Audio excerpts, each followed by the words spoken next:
आज हम बात करेंगे। आज प्रैक्टिस करने वाले हैं हम E11 की, जिसमें पहला वर्ड है एसेंस और लास्ट वर्ड है इवेंट। ठीक है, तो स्टार्ट करते हैं। एसेंस ये पार्ट ऑफ स्पीच नाउन है और हिंदी में इसका मतलब है तत्व। तत्व मतलब कि एलिमेंट, कोई भी किसी भी पदार्थ का सबसे छोटी जो इकाई होती है वो तत्व उसको बोलते हैं। और सार बोलते हैं किसी भी चीज़ का निचोड़। ठीक है, चाहे उसको उबाल कर निचोड़ा जाए या किसी भी उसको सैम्पलिंग करके कलेक्ट किया जाए, उस सारी चीज़ों को बोलते हैं सार। ठीक है, यहाँ पे लिखा है एसेंस का मतलब है नाउन ये, और इसके तीन अर्थ हैं। पहला अर्थ है तत्व और दूसरा है सार तत्व, और दूसरा अर्थ है किसी पौधे या द्रव का उबाल कर निकाला हुआ सार, जैसे कि आसव, जैसे कि वैनिला एसेंस। तीसरा अर्थ है सुगंध। ठीक है, नेक्स्ट वर्ड है वो है essential, part of speech adjective है। हिंदी में इसका मतलब है essential to, essential for something. इसका मतलब है आवश्यक, अनिवार्य, मूल, किसी चीज़ की मूल प्रकृति से संबंधित। ठीक है, एसेंशियल यहाँ पर नाउन भी है और इसका मतलब है आवश्यक, मूल, तत्व है। ठीक है, जैसे कि यहाँ पे लिखा है learn the essential of English grammar. जैसे कि हमने बायो मॉलिक्यूल्स जब पढ़ते हैं तो उसमें एक चीज़ पढ़ने को मिलता है, उसका नाम है एसेंशियल एसिड्स और नॉन एसेंशियल अमीनो एसिड्स। ठीक है, एसेंशियल अमीनो एसिड और नॉन एसेंशियल अमीनो एसिड्स, तो ये इसके एग्जांपल्स हो गए। ठीक है, अगला वर्ड है वो है एस्टेब्लिश, ये पार्ट ऑफ स्पीच वर्ब है और हिंदी में इसका मतलब है पक्की नींव पर स्थापित करना। जैसे कि establish a close relationship with somebody. ठीक है, सेकंड मीनिंग है इसी का कुछ बात निश्चित या सत्य सिद्ध करना। कुछ बातें होती है, उनको एस्टेब्लिश करने के लिए हमें सत्य की ज़रूरत होती है और सत्यवादी लोगों की ज़रूरत होती है। ठीक है, यहाँ पर वही लिखा गया है, वही दिया गया है। जैसे कि we have establish his innocence. ठीक है, और एस्टेब्लिश्ड यहाँ पर एडजेक्टिव है, इसका मतलब है प्रतिष्ठित और धर्म मान्य। ठीक है, अगला वर्ड है वो है एस्टेब्लिशमेंट, ये पार्ट ऑफ स्पीच नाउन है। हिंदी में इसका मतलब है स्थापना करना। दूसरा अर्थ है संगठन या प्रतिष्ठान करना, और तीसरा अर्थ है द एस्टेब्लिशमेंट, इसका मतलब है विचारों, नीतियों आदि को नियंत्रित या प्रसारित या प्रभावित करने वाले सत्ता संपन्न लोगों का समूह, उसको बोलते हैं एस्टेब्लिशमेंट। अब यहाँ पे एग्जांपल दिए गए हैं, जैसे कि द मिलिट्री एस्टेब्लिशमेंट। ठीक है, द मिलिट्री एस्टेब्लिशमेंट, और दूसरा दिया है पॉलिटिकल एस्टेब्लिशमेंट। ठीक है,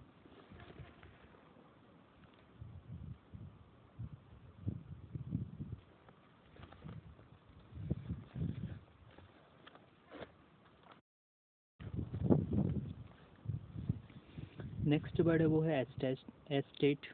एस्टेट ये पार्ट ऑफ स्पीच नाउन है और हिंदी में इसका अर्थ है एक व्यक्ति के स्वामित्व वाली भू संपत्ति या जागीर। ठीक है, और दूसरा अर्थ है विशिष्ट प्रायोजन। विशिष्ट प्रायोजन, जैसे कि निर्माण कार्य के लिए विकसित विशेष भू क्षेत्र इत्यादि। यहाँ पे लिखा है जैसे कि एन इंडस्ट्रियल एस्टेट।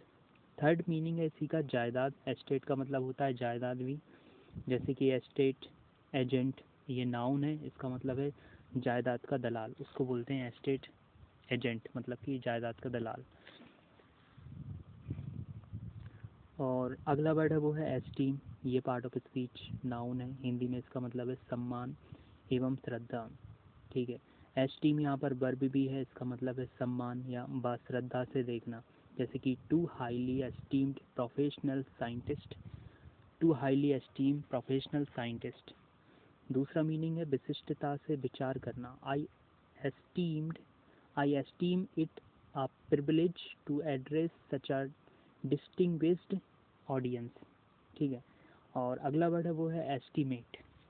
एस्टीमेट करना कि किसी भी वस्तु का मूल्यों के बारे में उसको आंकना, उसका मूल्य आंकना कि ये कितने रुपए तक की हो सकती है। ठीक है, ये सारी चीज़ें पता करना। जैसे कि यहाँ पे लिखा है एस्टीमेट, वैसे तो ये पार्ट ऑफ स्पीच वर्ब है और हिंदी में इसका मतलब है मूल्यांकन करना, और दूसरा है कीमत आदि का अंदाज़ा लगाना या आंकना, और दूसरा एस्टीमेट है वो है पार्ट ऑफ स्पीच नाउन है और हिंदी में इसका मतलब है कीमत आदि का अनुमान लगाना या कीमत आदि का आकलन करना या आकलन करवाना, ठीक है। या दूसरा अर्थ है विचार या राय। एस्टीमेट का मतलब होता है थॉट्स भी होता है, जैसे कि माय एस्टीमेट और दिस इज़ माय एस्टीमेट, ये मेरी राय है, ठीक है, एटसेट्रा। तो दोस्तों मैं आपको थोड़ा सा ब्रेक लेते हैं यहाँ पर। मैं आपको बता दूं कि हम पढ़ते हैं डिक्शनरी। ये देखो डिक्शनरी है, ठीक है, ये देखो, ये ऑक्सफोर्ड डिक्शनरी है, ठीक है, और इसको पढ़ने की मैं कोशिश कर रहा हूँ पूरी। अभी ये फर्स्ट बार ही रीड कर रहा हूँ, अभी भी आधी नहीं हो पाई है, फिर भी कोशिश जारी है, ठीक है। तो कोशिश ये है हमारी, और हमारी सोच ये है कि जब तक इसको कंप्लीट नहीं करेंगे हम, तब तक इसको पढ़ना छोड़ेंगे नहीं हम, और कम से कम एक बार नहीं हम 2-3 बार इसको रीड करेंगे, ठीक है, तभी हम इंग्लिश सीख पाएंगे। अदरवाइज़ इंग्लिश कोई ऐसा हलवा नहीं है कि जिसको बस चलते चलते सीख जाओ। इस पर फोकस करना पड़ता है, जितना फोकस करेंगे उतनी ही ये माइंड में सेट होगी, उतनी ही ये माइंड में याद होती जाएगी। तो सारे स्टूडेंट से मेरी ये रिक्वेस्ट है कि आप हमें फॉलो करें, शेयर करें, कमेंट करें, सब्सक्राइब करें, और फेसबुक पेज पर हमें फॉलो भी करें, ठीक है। हमारे चैनल का नाम यही है, और फेसबुक पेज का भी, और यूट्यूब का तो आप जानते ही हैं। वैसे आप सब लोगों को बहुत बहुत थैंक यू, क्योंकि आपने बहुत सपोर्ट किया है, तभी हमारे 1000 सब्सक्राइबर हो पाए हैं, ठीक है। और हमारे इस कंटेंट को आप, यदि आपको अच्छा लगता है, वैसे तो बहुत ही कम व्यू मिलते हैं मुझे, क्योंकि ये बहुत सब लोगों के लिए बोरिंग सब्जेक्ट होगा शायद, लेकिन मेरे लिए बहुत इंटरेस्टिंग है, क्योंकि मुझे ये जानना है। इसलिए बिना इंग्लिश के आप दूसरी लैंग्वेज भी नहीं सीख पाओगे, बिना लैंग्वेज के आप दूसरे देशों का साहित्य नहीं जान पाओगे, बिना सीखे इंग्लिश के, बिना इंग्लिश सीखे आप अब कभी कभी अपने जो सब्जेक्ट की बुक्स होती है, अच्छी रेफरेंस बुक, वो भी आप नहीं पढ़ पाओगे। जैसे कि mostly reference book English language में होती है, और उनको पढ़ने के लिए अच्छी खासी इंग्लिश आनी चाहिए। तो उसी अच्छी खासी इंग्लिश को सीखने के लिए हमें सबसे पहले जो फाउंडेशन है हमारा, वो पढ़ना होगा, और फाउंडेशन है डिक्शनरी। तो वहीं से मैंने स्टार्ट किया है। यदि आपको अच्छा लगता है तो प्लीज़ इसको पूरे देश में फैला दीजिए, ताकि हमारे सब्सक्राइबर ज़्यादा से ज़्यादा बढ़ें और स्टूडेंट ज़्यादा से ज़्यादा जुड़ पाएँ, और हमारी जो राय है उसको माने, ताकि वो जल्दी से जल्दी हमारी तरह इंग्लिश में इंटरेस्ट लेने लगे। तो स्टार्ट करते हैं।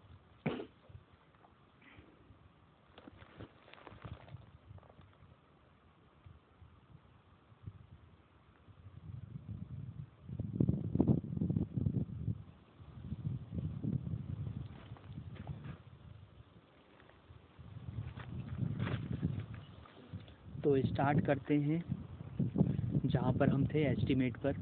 एस्टीमेट के आगे पढ़ेंगे हम एस्टीमेशन। ये पार्ट ऑफ स्पीच नाउन है, और हिंदी में इसका मतलब है विचार या राय। In my estimation he is the more suitable candidate. In my estimation he is the more suitable candidate, ठीक है। स्ट्रेंज ये पार्ट ऑफ स्पीच वर्ब है, और हिंदी में इसका मतलब है किसी व्यक्ति को विमुख या अलग कर देना। विमुख मतलब कि उसका जो मुख अपनी तरफ है, उस मुख को उससे बोल देना कि तू भाई यहाँ से जा, तो वो अपनी तरफ मुंह था उसका, तो वो दूसरी तरफ जब जाएगा ना, तो उसका मुंह दूसरी तरफ हो जाएगा। तो इतनी सी इस प्रोसेस को हम बोलते हैं विमुख करना। मुख विमुख, ठीक है। अब यहाँ पे हमने 2 शब्द और सीखे हिंदी में, मुख और विमुख, ठीक है, और हमने इनके अर्थ को भी समझा। तो इसी एस्टीमेशन को हमने क्या, स्ट्रेंज को हमने क्या समझा कि किसी व्यक्ति को विमुख या अलग कर देना। अलग विमुख कर दिया तो मतलब वो सेपरेट हो ही गया, मिलाकर अलग कर देना। एस्ट्रेंज यहाँ पर एडजेक्टिव भी है, और एस्ट्रेंज्ड फ्रॉम समबडी इसका मतलब है पति या पत्नी एक दूसरे से अलग रहते हुए, जैसे कि an attempt at reconciliation with her estrange husband. ठीक है, ये इसका इंग्लिश में मतलब हो गया। और दूसरा अर्थ है व्यक्तियों या समूहों का मनमुटाव। व्यक्तियों या समूहों का जो मनमुटाव होता है उसको भी बोलते हैं एस्ट्रेंज। एस्ट्रेंचमेंट यहाँ पर नाउन है, इसका मतलब है अलगाव या मनमुटाव। ठीक है, अगला वर्ड है एस्चुअरी। एस्चुअरी ये पार्ट ऑफ स्पीच नाउन है, और हिंदी में इसका मतलब है नदी का मुहाना। नदी का मुहाना, मुझे नदी का जो मुहाना है ये अच्छा मतलब बहुत ही सिंपल मीनिंग लगा इंग्लिश में। एस्चुअरी मतलब कि नदी का मुहाना, एस्चुअरी मतलब कि नदी का मुहाना। ठीक है, और HETCH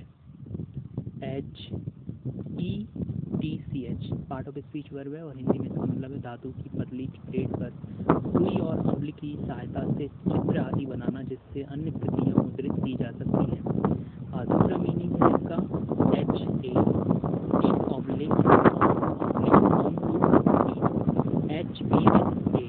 इसका मतलब है किसी चीज का पक्का स्पष्ट निशाना बनाना या निशाना साधना।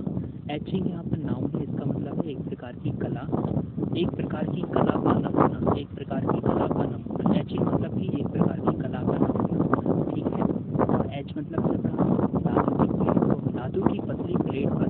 धातु की पतली प्लेट पर सुई और अम्ल की सहायता से सुई, सपोज ये सुई है, जैसे ये लोहे का डंठल है। ठीक है, ये लकड़ी है, भूसा नहीं, क्योंकि भूसा का डंठल अलग होता है।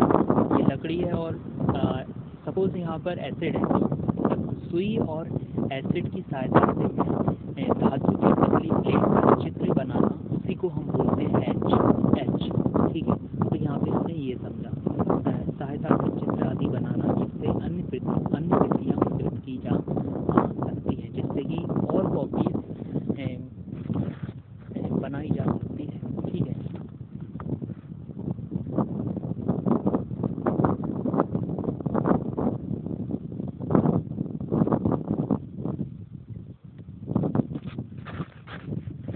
मुझे पीछे बार बार इस वजह से भी देखना पड़ रहा है क्योंकि पीछे हमारे खेत है, और खेत में कहीं गाय भैंस ना जाए, क्योंकि मैं खेत में रखवाली कर रहा हूँ और यहाँ पर ही डिक्शनरी की रीडिंग कर रहा हूँ। ठीक है,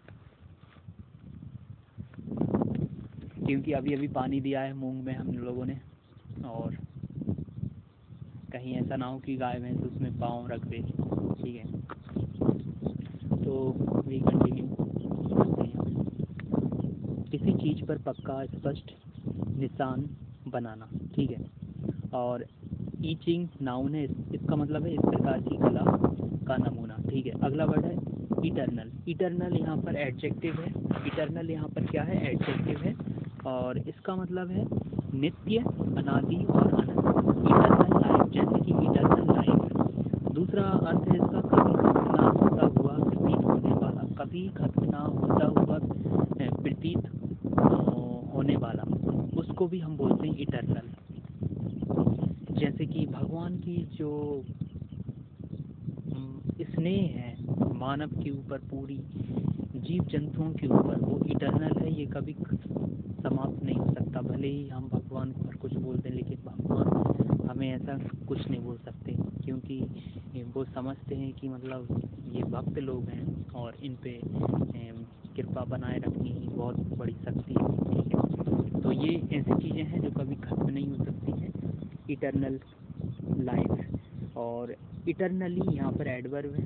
और अगला वर्ड है इटर्निटी। इटर्निटी ये पार्ट ऑफ स्पीच नाउन है, और हिंदी में इसका अर्थ है इटर्निटी का अनंत काल, पारलौकिक जीवन। दूसरा अर्थ है एन इटर्निटी, ये सिंगुलर है, और इसका मतलब है हिंदी में अनंत प्रतीत होता हुआ बहुत लंबा समय, अनंत प्रतीत होता हुआ बहुत लंबा समय। ठीक है, अगला वर्ड क्या है? ईथर। Ether, ETHER, ether. ये पार्ट ऑफ स्पीच नाउन है, हिंदी में इसका मतलब है एक अल्कोहल से बना एक रंगीन द्रव्य जिसको हम बोलते हैं ईथर। जो अल्कोहल होता है ना, उससे बना एक रंगहीन द्रव्य, रंगहीन जिसमें कलरलेस एक सॉल्यूशन बनता है, एक द्रव्य बनता है, उसी को हम बोलते हैं ईथर। ईथर ये बहुत, जब एक्सपेरिमेंट करते हैं ना, तो ये बहुत काम की ये कंपाउंड है, ये सॉल्यूशन है बहुत अच्छा, ये बहुत जगह यूज़ होता है। ठीक है, हम जब केमिस्ट्री पढ़ते हैं तब ईथर के बारे में पढ़ने को ज़्यादा मिलता है। और यहाँ पे दूसरा अर्थ है ईथर का, द ईथर, हवा जिसके माध्यम से रेडियो और इलेक्ट्रॉनिक संचार होता है। अगला वर्ड है ईथर, ईथरल, ईथरल, ईथोलियल, ईथरियल, ईथरियल बोल सकते हैं। और ये एडजेक्टिव है और हिंदी में इसका मतलब है वायवीय लोकोत्तर, वायवीय लोकोत्तर। इसका मतलब है जैसे कि ethereal beauty, ethereal beauty. Next word है ethic, ethic part of speech noun है और हिंदी में इसका अर्थ है नीति शास्त्र, आचरण शास्त्र, नीति शास्त्र, आचरण शास्त्र। एथिक्स यहाँ पर प्लूरल है और इसका मतलब है नीति या आचरण शास्त्र, दर्शन शास्त्र की नीति संबंधी शाखा, उसको भी हम बोलते हैं एथिक्स। अब यहाँ पर एथिकल की बात कर लेते हैं। एथिकल यहाँ पर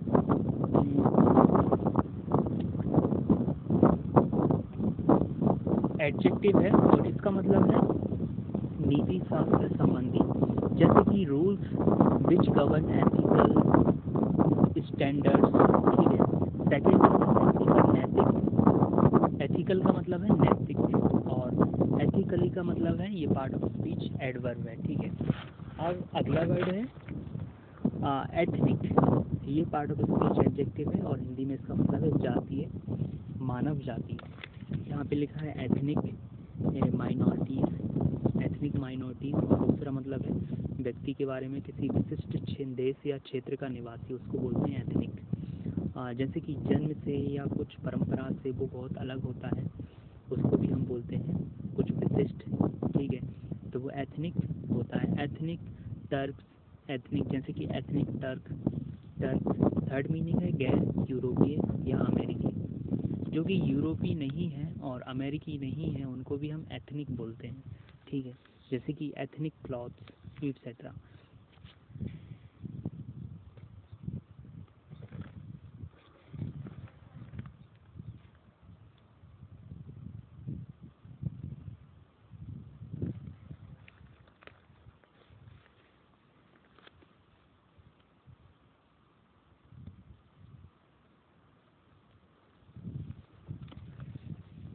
नेक्स्ट वर्ड है एटिकेट, एटिकेट ये पार्ट ऑफ स्पीच नाउन है, हिंदी में इसका मतलब है शिष्टाचार।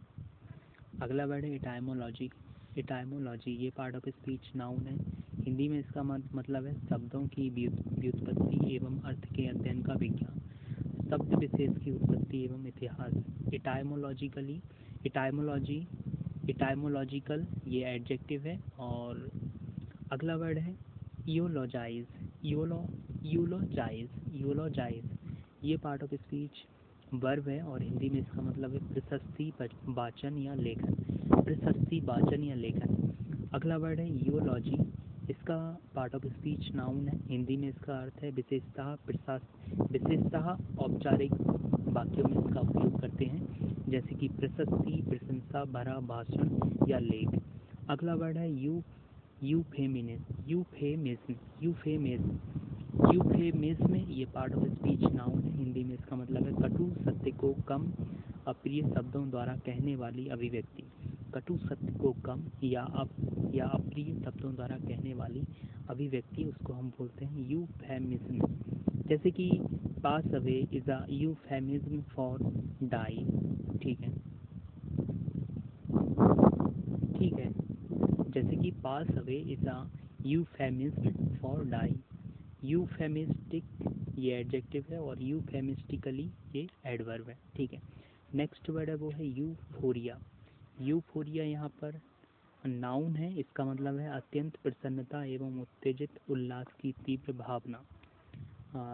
The euphoria of recent independence, the euphoria of recent independence. Euphoric यहाँ पर एडजेक्टिव है। अगला वर्ड है evacuate, evacuate, evacuate, evacuate, evacuate. ये पार्ट